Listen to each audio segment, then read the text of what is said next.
Hello, and welcome to the 5 Core Life Podcast with Will Moore, founder of More Momentum. We're going to be talking about how to improve your life quality. Will has Annie F. Downs, a New York Times bestselling author, and they're talking about all the different ways that you can bring back that childlike wonderment and improve your life quality. You'll step away with actionable tactics and strategies that you can apply in your own life. If you haven't already, go ahead and pound that subscribe button so you get notified when episodes air. Are you ready to fire on all cylinders? If so, let's go. Hi, Will. Well, hello there. Hi. Oh my God, thank you so much for joining. Huge fan, love what you're doing. Doing some good stuff out there. Thank you, Brad.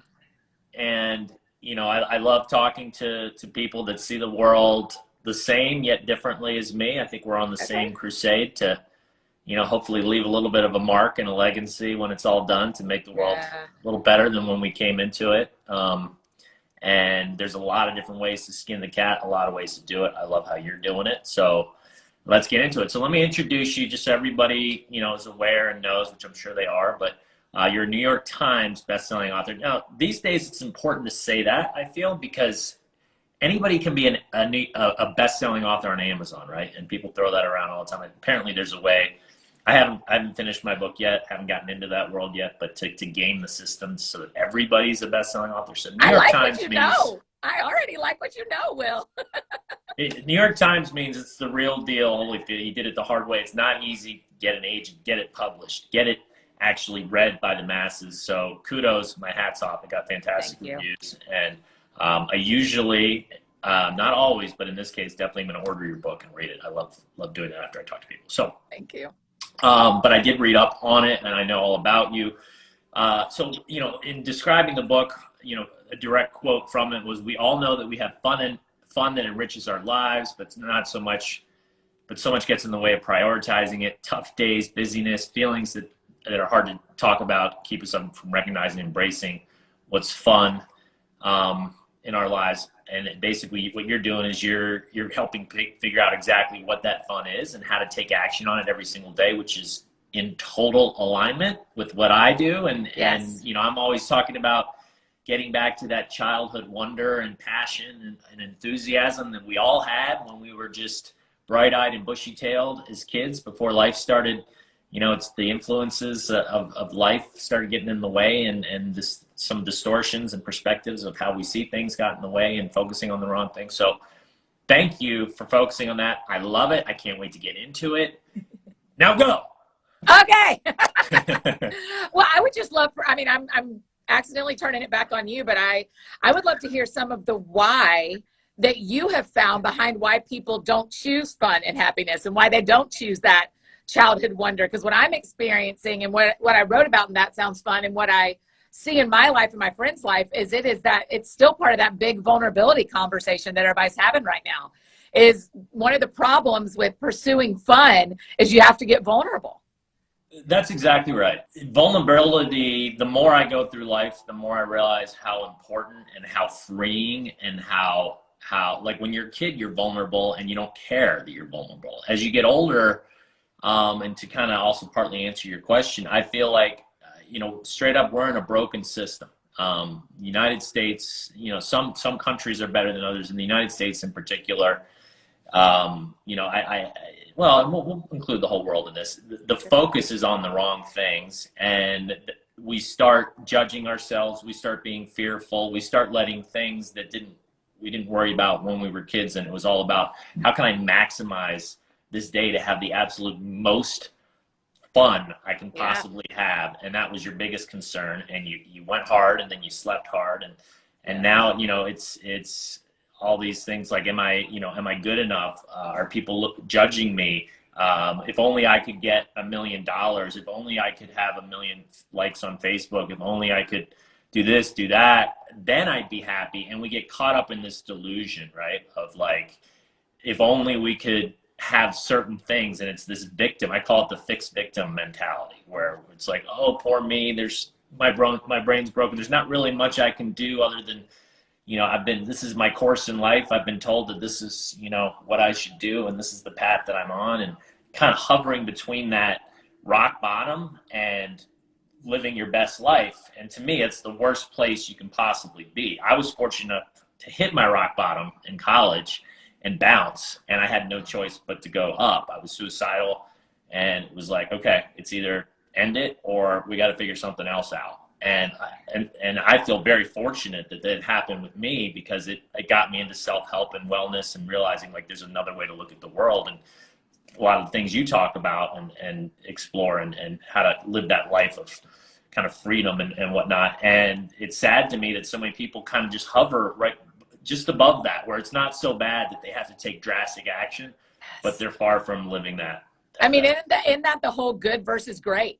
Like, you can have a good life for the rest of your life. There will be tragedy.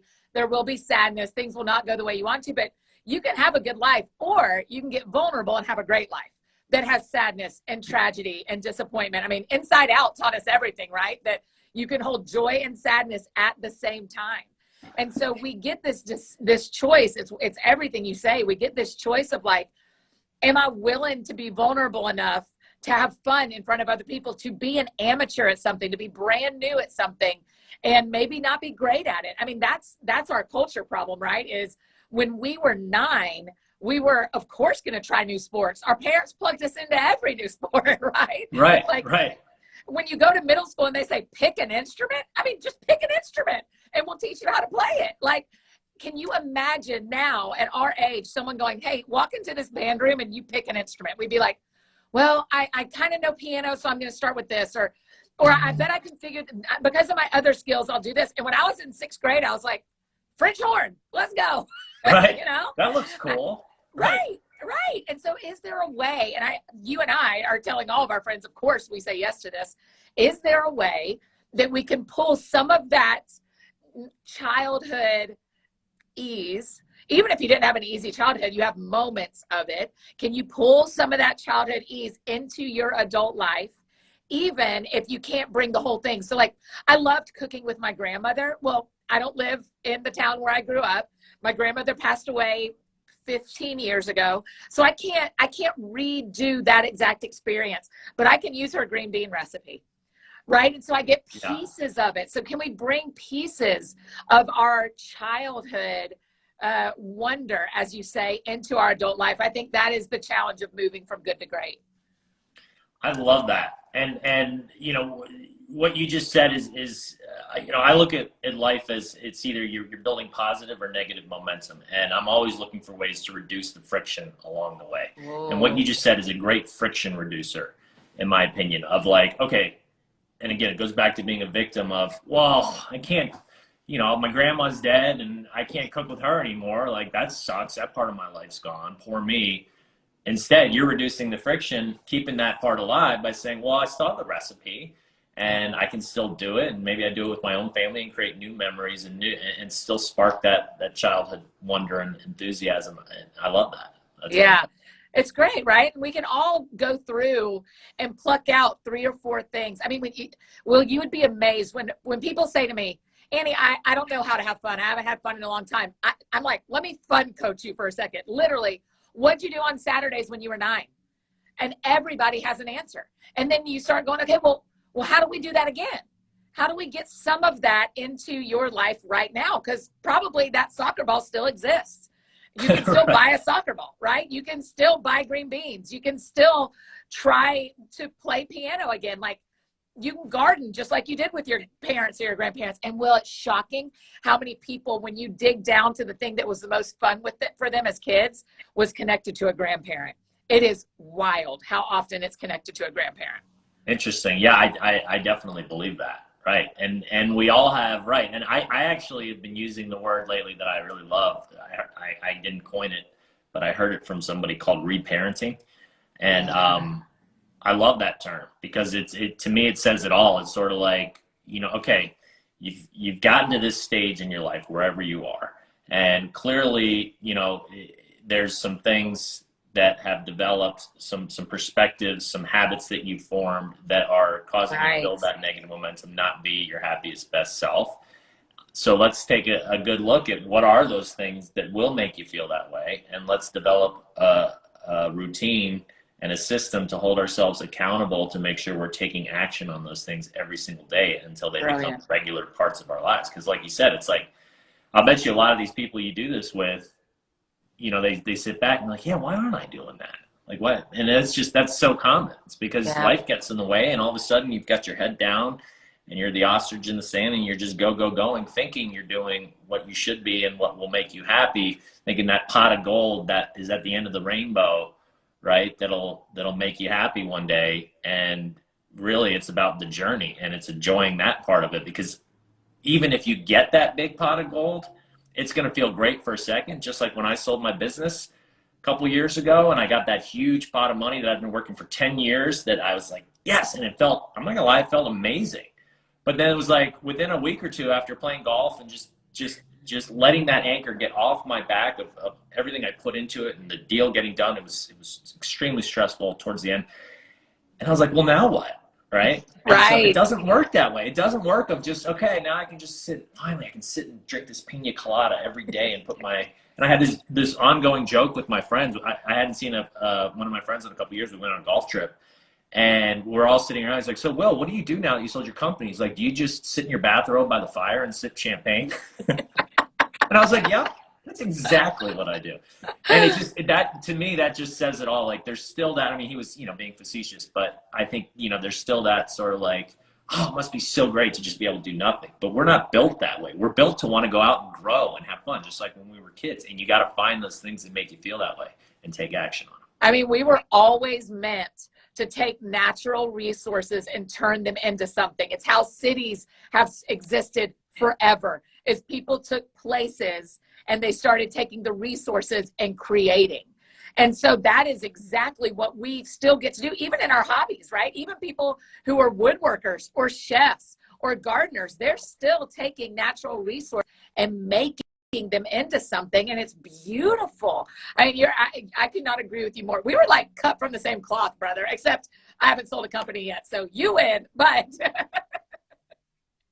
Well, it doesn't, but that, you know, that my point is, you know, and I always tell people about money, and God, I remember reading it when I would read those, I've read like hundreds of self-help books and all this. I got obsessed with that in college when I told you I was at that rock bottom moment. And I was actually serendipitously introduced to a book that sort of started to shift my whole perspective. And I became this like insatiable self-help beast, determined to like learn everything there is about these universal principles that are out in the world that I just didn't understand and knew nothing about, and realized that's what I need to gear my actions towards. And one of the things that I came to learn along the journey, like I said, is, you know, I knew, even though by the time I actually sold my company, I knew money wasn't the answer and wasn't going to make me happy. I'd gotten that far in my development. You know, there was still that part that was like, well, because it actually 2 years before I sold it is when I mentally like was almost checked out, to where I was like, I don't like doing this anymore. And I was very close to just walking away from it all. And people thought I was crazy. They're like, what? You've built this, you know, and just giving it to my partners who were feuding. And I mean, I'm glad I stuck it out. But the point is like, that's not getting that amount of money was enough for me to not have to worry where my next meal is coming from. And I have the house that I live in, and I have the car that I drive in. And I now can dedicate my life to helping others without like stressing about how I'm going to pay my bills. So that part's great. And so money, finances, that is part of the equation. It's one of the 5 core areas I talk about that's so important, right? But it's how you're looking at that money. And is it a means to an end, or is it like you're just constantly chasing? And if you're constantly just like, well, I want more, and then you get more, and you're like, well, no, I want more. Like, it's just, you're in your failure loop and you'll never be happy. That's right. And you bringing up the rainbow and the pot of gold, I talk about this all the time, because there actually never is a pot of gold. Like, it's the trick of the rainbow, right? There actually never is a pot of gold. It never ends the way you think it's going to end. And so the trick, I think, and it's what you're explaining too, but what I've seen in my life is when you get the thing that you think is the pot of gold, what actually happens is it's actually the rainbow's just continuing. And it's like, well, do I keep chasing, or do I just like enjoy the rainbow? Do I just like enjoy the part of what I can see and do the best I can with what I have today, and fall in love with the rainbow I see, versus going like, oh, I thought this was the pot of gold, but it's not enough. I'm going to go again. I'm going to go again. And, you know, you're going to lap the earth 8 times before you realize there is no end to the rainbow. That's exactly right. You know, the key, in my opinion, it sounds like you're on the same page, is getting people to say, no, like, don't sacrifice and be miserable and hover between that rock bottom, or as you say, just be good. But to be great, you got to figure out, okay, how can I live every day to the fullest, just like when I was a kid, and actually enjoy that time in between. And it's still good to have goals, right? So we're growth machines. That's what we're built to do. If we're not growing, we're dying. I mean, that's a universal principle I got a long time ago. So, but that, which also comes to the point of, if you do reach that rainbow, people think they can just sit back, but yeah, maybe for a week or two, but then you're going to get bored and you'll be like, now what, right? And so it's like, it's good to have goals and want to reach them. And then when you reach them, you just have to know that there's going to be another goal you set. And everybody's got their own things that are important to them and what they want to go after. You just want to be careful to make sure that they're things that are actually going to truly lead to that deep happiness, and you're not just chasing. I remember listening, you know, Tim Ferriss, I assume you're familiar with him. I listened to his podcast. I remember hearing a guy on there, I don't remember his name, he was a billionaire he was interviewing, and he's like, I'll never forget when it hit me that I'm caught in this failure loop myself. He didn't use that term, that's my term, but where he's like, I read about this guy, this other billionaire who had just bought the newer version of my jet. And my jet was 3 years old. And I remember thinking, oh, fuck, I want the newer model. Right. And then he said he caught himself, and he's like, what am I doing? He's like, I have a jet. Yeah. You know, and it's like, that's exactly it. As humans, we naturally, if we're not aware and we're not careful, that's what we do. We just want more and more and more, no matter how much we get. And people think that money solves all the problems. No, it doesn't solve all your problems. Living a 5-core life, having relationships, being physically healthy, figuring out how to de-stress, how to incorporate your passions every single day into your life, how to give back to the world, which feels so great, doesn't it? Yeah. Andy? It's the right way to live. I mean, when you said if you're not growing, you're dying, I just think, man, that is who we want to be forever. But that also means we have to give ourselves permission to not be great at everything, to try something and not succeed, to step into a new way that we give or we donate or we share our life and go like, I've never done this before, but I'm trying. I mean, if we don't give ourselves permission to change, if we can't look back 10 years ago and go, man, I'm different than that, I'm not ashamed of that person. Like, even when you and I think about our college selves, that's when you said you hit rock bottom. That's when I made some decisions I would do differently now too. I go like, well, she did the best she could with what she had that day. I know she was trying. I know you were, I mean, neither of us were trying to be our worst selves at any point, but man, she was doing the best she could. But today I know more. I have learned more. I've hurt more. I've rejoiced more. And so I can make a better decision. So how do we let ourselves remember that it's okay to be growing and changing? I think sometimes culture, especially business people, feel like I have to be my best every day and I'm not allowed to mess up. And it just takes away from the fun of enjoying our lives, because we're going to mess up. It's part of the gig, right? Not only is it part of the gig, it's mandatory. And I always talk about like failure it's your mindset. Like I was saying, going that victim versus growth owner. The victim looks at failure and goes, "Oh, I suck. I knew I couldn't do it. I'm this, I'm that. I'll never." And the owner goes, "Okay, that sucked." Like the owner's not gonna like jump up and down and scream, that was the best thing ever, right? It still hurts. And you're gonna, if something, you fail or something happens. But the difference is you go, okay, well, what did I learn from that? And that's so hard to do, right? To step back and go, that stunk. But how do I use that to become bigger, better, faster, stronger, smarter, moving forward? And if you can get that piece, and you can get up off of your feet quicker, and just, if you need to take a day or so to grieve, or, however bad the loss is, sometimes, feel that, don't push it aside, but then go, okay, time to get back to work. That was a mandatory failure that every happy, successful, awesome person that I ever have looked up to in my life has experienced, but has learned how to use that to their advantage moving forward. I mean, Will, I don't ever tell the story, but I feel like you're going to really appreciate it. The first time I ever got paid to write a book, I was ghostwriting, and I finished the book, and turned it in, and the author disliked it so much, I had to cut a check for the advance. I had to pay back the advance they had given me. I mean, what a massive failure. Right now I'm 8 books deep. You were kind enough to say, New York Times best-selling book. My first one, I had to write a check back to the publisher to say, I'm sorry that you're this unhappy with the work. And I need you to know, I laid on the couch for 4 days and just watched Reba for 4 days. I couldn't do, and I thought, am I ever going to get to write a book? Am I ever going to recover from this? Is everyone going to know that this happened? All my friends thought I was writing a book. We're never going to hold the book I wrote. And I had the choice, and I needed to feel that, right? Like you said, you need to grieve and experience the sadness. I think when we cut that off and just go, okay, on to the next thing, I'll be fine. On to the next thing, eventually it's going to come out of you. You are a crock pot if you're not careful, and or a pressure cooker, and it'll eventually come out. And so I felt the sadness and then had to go, okay, what did I learn from this? Well, probably I shouldn't write books. I shouldn't be hired to write books about back health. It was literally a book about your back. And I don't know anything about medical stuff. No wonder I did a terrible job, right? I mean, I thought it was good, but apparently was not. But it set me up to be here now, to be in this spot now. And we always forget that the failures are actually the setups for knowing how to do the thing better. Right. Mandatory. It's mandatory.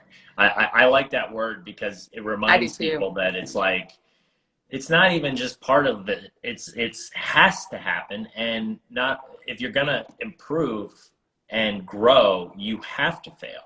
So It's like, again, I'm not saying like welcome it with all arms, but just say, be able to like take that pain, however days on the couch with Reba you need to watch, whatever, that's fine. But then go, okay, and clearly you were able to do that. And you're the type of people I have on the show to inspire others, because a lot of people would have just let that freeze them, stop any momentum they might have had, and then maybe said, you know what, maybe I'm not cut out to be a writer. Gone another direction that was safer, that wasn't nearly as fulfilling, and felt, made them happy. And then they live out the rest of their lives, like we were saying, hovering on that between rock bottom and their best lives, between good and great. And it's very sad.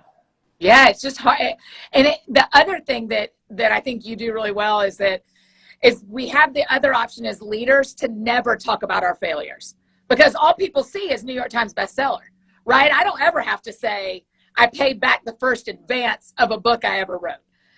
But the gift we give as leaders, I'm sure you know him too, my friend John Acuff, he always says, give the gift of going second. So if you and I go first and we say to people, do you want to have a really fun life? Failure's mandatory. Failure is absolutely mandatory. It's going to happen to you. If you're doing this well, you're going to fail. And then not only is that true, not only can we preach that at you, but we can actually go, let me tell you how I know it's mandatory, because I watched Reba for 4 days, because it absolutely broke me for a week in 2009, And so that's my encouragement to leaders, is don't only tell people what to do, tell them how you had to do it too. I love that. Thank you. You just inspired me. Like I'm kind of writing I'm in the process of sort of trying to put what it is I'm doing, you're a lot further than I am, into just one simple kind of phrase, paragraph to make my, what I'm trying to get out to the universe clearer. Cause I tend to, one of my failure habits, I call them failure and success habits, is that I want to say too much stuff, and it's overwhelming, and people go, well, I didn't get the message. And part of this, you just inspired me, is I want to start my biography with like my failures and be like, because like you said, everybody just puts their best foot forward and it's all puppy dogs and ice cream, and that's what people say, but that's the wrong message. It's like, no, this person got here because of this. Yeah, right? They're picking up your book because they think you're successful. We don't buy books from people who we don't want to be like. And so they're picking up your book or logging on with us right now or following your Instagram because they think you're successful. When they get in here with us is when we go, you're right. Actually, you're right. There's success here. I have success patterns. Success patterns? Success habits. Habits, sorry. I have success habits, but let me also tell you, I have failure habits. I don't do all this well. I mean, Will, I have been nervous about things, including chatting with you. I've been nervous for 3 months about things, opportunities that have come toward us. And every day I have to say to myself, like, okay, you may fail at this. This may go terribly, but we're going to say yes and walk into it before I feel like walking into it. Like, you don't ever feel brave before you do the thing. You feel brave after you're done. You feel scared while you're doing it. You feel scared those first few steps. And then you get on the stage, or you get in front of the people, or you publish the book. And all of a sudden you're like, hey, I'm braver than I thought I was. And then all of a sudden the next thing comes, and you're like, great, I'm scared again. Great, super. But we do it. I mean, it's so true, right? I mean, that's one of the things, like fear, fear's like that. To me, it's that number one action killer. And it's like, as you get old, when you're a kid, you're fearless. I mean, Yes. I actually jumped off, and I put this in my book. I jumped off a schoolhouse roof when I was about 3 or 4 years old. Literally, my teacher said she looked just what she told my mom. She looked over at me. I had my arms up in the air like I was Superman, and I just looked up to the sky, and I just jumped with full confidence, like knowing that I was going to fly. And I dropped like a stone and broke my leg. And my mom had to get me and take me to the room. And my mom to this day, she loves telling that story, because she's like, he just, and that's what happens to all of us, right? We all have that unbridled, like, no fear, like, let's go. And then it starts to creep in more and more. And before we know it, it's the driving factor that's making our decisions in life. And so, like you just said, if you can get to a point where you just like get in that habit of just taking action before you have time to think about it, like, just do it. Like, because you're going to fail. It's not going to be comfortable at first, but that's how you become an expert at things. That's how you get better. That's how you grow and advance in life. And that's what's going to actually make you happy, versus letting your fear stop you dead in your tracks. Yes. Put you in that failure loop. I mean, I think about your 3-year-old, 4-year-old self jumping off, and I went like, I want to go back and find a memory like that for me. And I want us to believe what we thought when we jumped, not what we thought when we landed. Like, believe what you thought when you jumped, that this might actually work. And 9 out of 10 times it does. 1 out of 10 times you break your leg, fine. But don't let a broken leg keep you from jumping the next time. Believe what you thought you were going to see happen when you jumped. I love it. So Annie, so how are you helping people to see that? Like, let's get more into some of your philosophies, and this has been a great conversation so far. Clearly we're on the same page and we see things the same. As I said when I started this, one of the things I love about principles is life is difficult, but principles are not. And there's a lot of different ways people interpret and get their message across. You're doing it the way you're doing it, and I love it. So let's get more into that and how you use, these things we're talking about to help people. Well, to me, what I want people to experience the most, even in this conversation, is I want people to go, are Will and Annie and I all friends? Are these like my friends that I'm just talking to? Because I think when people feel like they're friends with us, they trust us, right? You trust your friends. And right. So that really is, I'm not as good, as gifted as you at giving people like really sticky statements. I'm like taking notes as you're talking. I'm like, yes, that's exactly right. That's I need to remember that. My thing is more like, I want you to see my life either in books or in my podcast. That sounds fun, podcast. So either the books or the podcast, or when I'm on a stage in front of you, and be like, man, Annie feels like my friend. She feels normal. Do you know why we love Jimmy Fallon? If you love Jimmy Fallon, is he's just one of us. He's just absolutely one of us. Like, Jimmy Fallon is always, he's always impressed when he's with someone that's impressive. He does not hide when he thinks something is cool. And so he feels like he's a friend to us. And so to me, Will, I feel like the biggest reason I'm on this planet is for people to feel like they have a friend. And we'll talk about what matters most to them. So right now, what people are enjoying talking to me most about is fun. And it does feel like, CNN just released an article, Will, that after the Great Depression was the first real rise of hobbies. And we've had it happen again after the pandemic.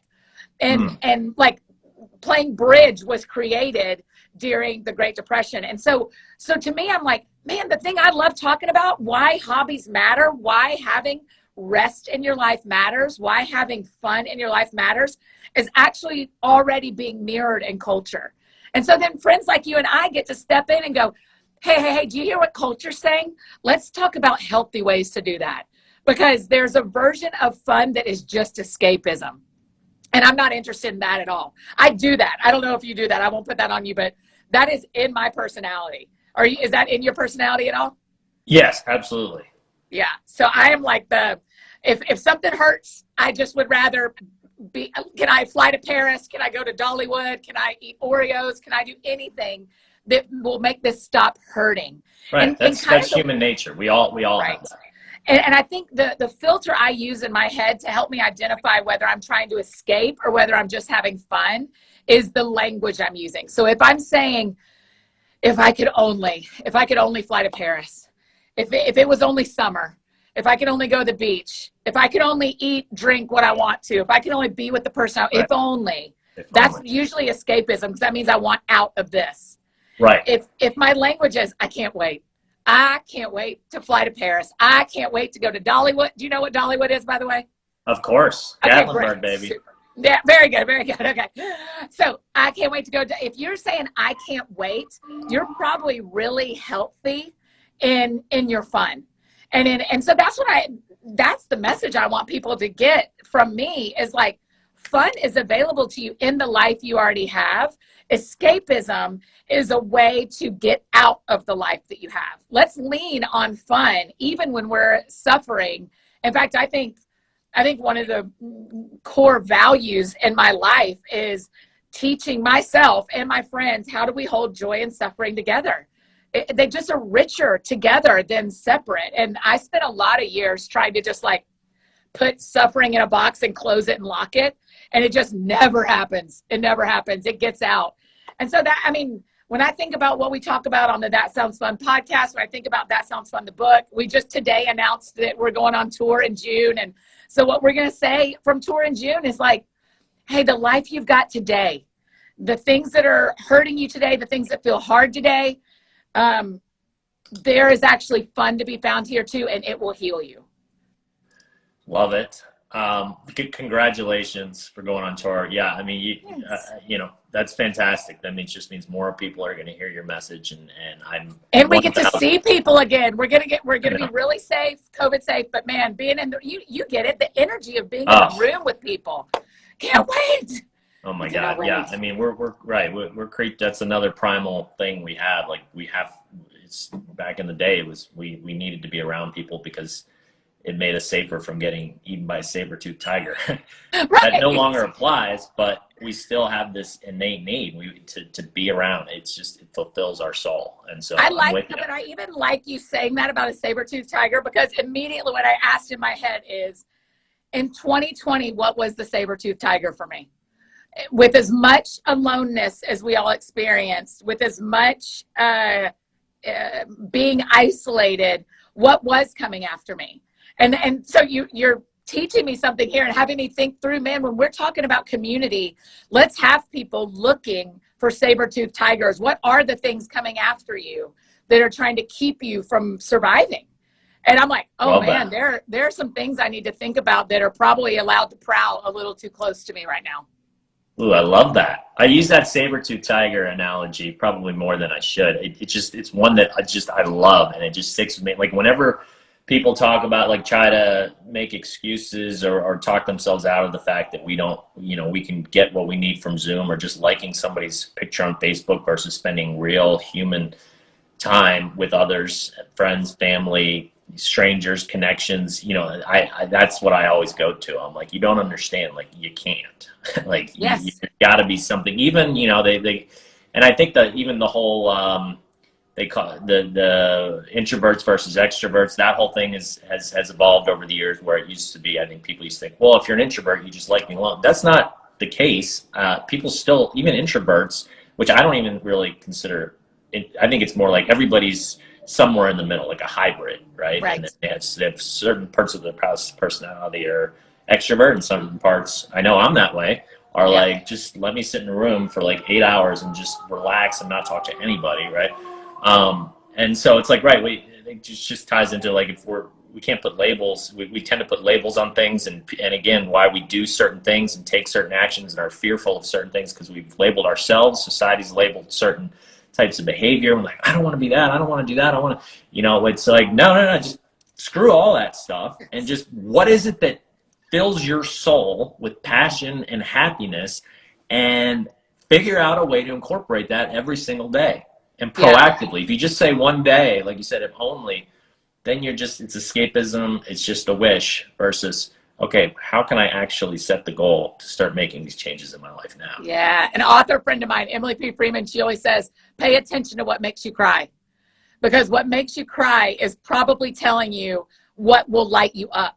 Like the commercials that make you cry, the TV shows, the conversations, like pay attention to that. And I also think a lot of times what makes my breathing change, I need to pay attention to, either whether it's fear or excitement. You're right. There's this like mining we get to do of ourselves. Even though we've lived in our bodies our whole lives, we get to mine into our own personalities and into our own soul and say, what are the puzzle pieces of me that don't exist in anybody else? What is unique about the way I was created that doesn't exist in any other human? And how can I give that to the world? Because if you weren't doing that, we wouldn't have this. Right. If you weren't doing that, there's hundreds of thousands of people that are moved by you doing the mining work in yourself that showed us the puzzle pieces that make you unlike anyone else. And then you gift it to us. And I just think, man, if we can all spend a little time, not all of our time thinking about ourselves, but I think you should spend some of the time thinking about yourself, how you were created, what you were meant to do. And that's how you find that stuff that lights you up. Yes. 1,000,000,000%. Like, I love it. I knew I was going to like you, but I like you even more than I thought I would. Thanks. We are like in total sync. And thank you. I mean, speaking of hundreds of thousands, millions, what you've done to inspire. And right. I mean, one thing that it drives me crazy is when you can see there's not everybody's in this, helping people for the right reasons. They're in it for a paycheck, or they're doing it because it's like, okay, well, if I can fool enough people into thinking I know what I'm talking about, then maybe I can get them to cut me a check for $9.99 to solve their life like that. And right. You can spot the difference. And so you're in it for the right reasons, and I appreciate everything you're doing. Oh, you're kind. Thank you, friend. So we're running to the end here. This has been amazing. By the way, if you ever want to have me on your podcast, I would be happy to, because this is good, awesome synergy. Do you live close to me? Where do you really live? I'm in Chicago.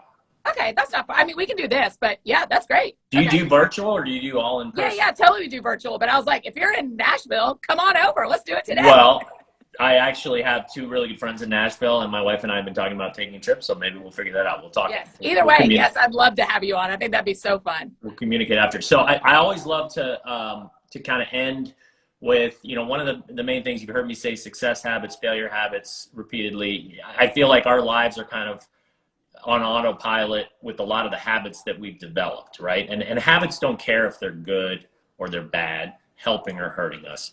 They're going to take their toll, they're going to compound over time, and they're going to form who we are, just like we've been talking about this whole time. And so I always like to sort of talk, when I'm interviewing people, ask them, what is the one habit that you feel you've developed that has helped you to not only get to this place that you currently are, but is going to help you to propel your momentum moving forward? Yeah, you know what? The first one that comes to mind, can I give two? Sorry, Will, is that annoying? Okay. It's not at all. The first one that comes to my mind is I spend now I'm not married yet, I don't have kids, so I understand what I'm about to say is a little bit of a privileged point of view because no one else wakes me up. But no excuses allowed. Okay, great. I spend the first 45 minutes of my day reading, journaling, praying, kind of like centering my thinking around what's good and what's right and what's lovely. And so I think that habit has built my days more successfully. It doesn't mean I don't sometimes am too quick to speak at work or am, don't have an unkind thought in my head or anything like that. But I just think that habit sets up my days for success. And the other one that comes to my mind is my parents are really generous, and they taught me about generosity. And so I have a habit in me that money and time are always going to come in and go back out. And so the more generous we can be toward the planet, it always comes back to you tenfold. Not necessarily like bank count, but sometimes. Generosity and reciprocity, right? Yes. It's like the more, I mean, that's a universal principle that I will hang my hat on. Like these principles I was telling you about earlier, it's like, I look at certain ones as, you know, like I said, life's difficult. Principles aren't. There's certain ones that have been around since the beginning of man, and they're going to be around until we destroy ourselves. And the more you give, and it kind of ties to the golden rule, you know, do unto others. But the more you give, the more you get. I mean, and like you said, maybe it doesn't happen right away, and people may go, well, wait, that didn't work, so I'm going to go back to being a greedy a-hole. It will. It will. The law of compounding will kick in, and it will have that effect. And it always comes back to me. I've found tenfold. Me too. Versus what I get. It is, and just like waking up early, just like working out, just like anything that costs you a little bit, being generous at times can cost you a little bit, or ping you wrong on the inside, or feel like it's more than you can do. And if you will press through and make a habit, it will change your life. It will change the lives of the people around you, I think. I love it. Well, Annie, thank you so much. I don't want it to end. I want to continue this, so I'll reach out to you separately. Let's keep in touch. You know, like I said, maybe get on your podcast. Seems like some people would love to see that are commenting here. Anything else you want to end with, so people can find you at, of course, anniefdowns.com. Yep. You've got an Instagram page, your podcast. Tell me again the name of your podcast. It's called That Sounds Fun. That Sounds Fun. Duh. Yeah. That's kind of everything we've been talking about, so I love it. Thank you so much. Thank you for having me. It was really fun. I hope we get to do it again. Let's plan it. And absolutely. And thank you everybody for tuning in and the great comments. Sometimes I try to get the comments, but this has been so much great interaction. I didn't get a chance to this time, but feel free to DM me or Annie, and I'm sure we'll get back to you, because we like to give and we like to love our friends. That's right. That's right. People are. Right. Okay. All right. Well, thank you so much. Thanks, friend. That's it for the 5 Core Life. If you haven't already, go ahead and hit that like button on this video and pound that subscribe button so you get notified when new episodes drop. Also, please fill out the free 5 Core Life Evaluator quiz. It's a great way to get a baseline of where you are in the 5 cores and which of the 5 cores you need support. In addition, you'll get some actionable advice that you can apply and start improving your life in the areas that you need it most. That's it for today's episode of the 5 Core Life Podcast. Have a wonderful day. Get moving. Gain momentum. Join the movement. Join Emmett by going to moremomentum.com to take a free life evaluator quiz on where you currently stand in each of your 5 cores.